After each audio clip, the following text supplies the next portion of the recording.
What's good, everybody? It's your boy Kirk Ray Smith. Y'all know what it is. All right, so we continue this infamous topic of racism in this country. Let's go. All right, so criminal justice system. All right, so right after slavery, there was a lot of fear in this country that slaves would retaliate, particularly in the South, against white people for slavery. They would kill them. So then they came up with your First Amendment right, so you can buy a gun, or maybe it's the Second Amendment. You get what I'm saying. But anyway, so you can have the right to bear arms, and you can. And before you had to be a government official or law enforcement to own firearms. But at that point, they allowed white Americans to own firearms, and the goal was, and the primary focus and rationale was to protect themselves from slaves who may retaliate to get them and make them pay for what they did. So that happened. All right. So here's how it worked. Now, after slavery, there was a plan. They said, listen, there was really no real prison system, okay, at that time, okay? So now, the Constitution is very clear. If you are a free person, you have all of these rights, you know, all these human rights and every other right you can imagine as a free man or woman. But if you are incarcerated, then all those rights go away, and you become really essentially a slave, okay?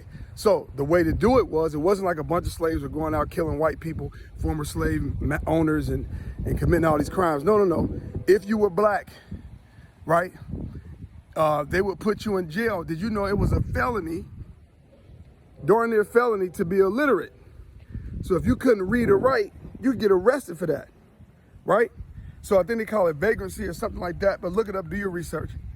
And so if you got arrested, then you got locked up. And if you got locked up, you became a prisoner. And if you were a prisoner, you could be hired or rented out from the criminal justice system to these racist slave owners to work these plantations for free. They would arrest black people for jaywalking. Did you know that? So you could actually get in trouble just because you exist. And the only safe passage you had was to be in under some kind of white leadership or jurisdiction, so whether that's sharecropping or something like that. But in some subservient, humble position, that's the only place you found refuge in this country as a black person. So if you had any sense of independence, any sense of lack of dependency on a white person, you could get in trouble for it. So it was actually a crime to be smart. I mean, for black people, you couldn't even be smart prior to until post-slavery.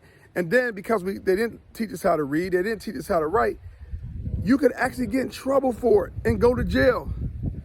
And did you know police didn't even exist? And listen, what they were slave catchers. That's what the police were. They were set up to catch runaway slaves. That was it. They had no other purpose. And so if you couldn't kill us in other ways, then lock us up. Give us a record, give us a felony, put something to prevent us from getting jobs and education and all this stuff, whatever it takes. And that's where that mass incarceration came from.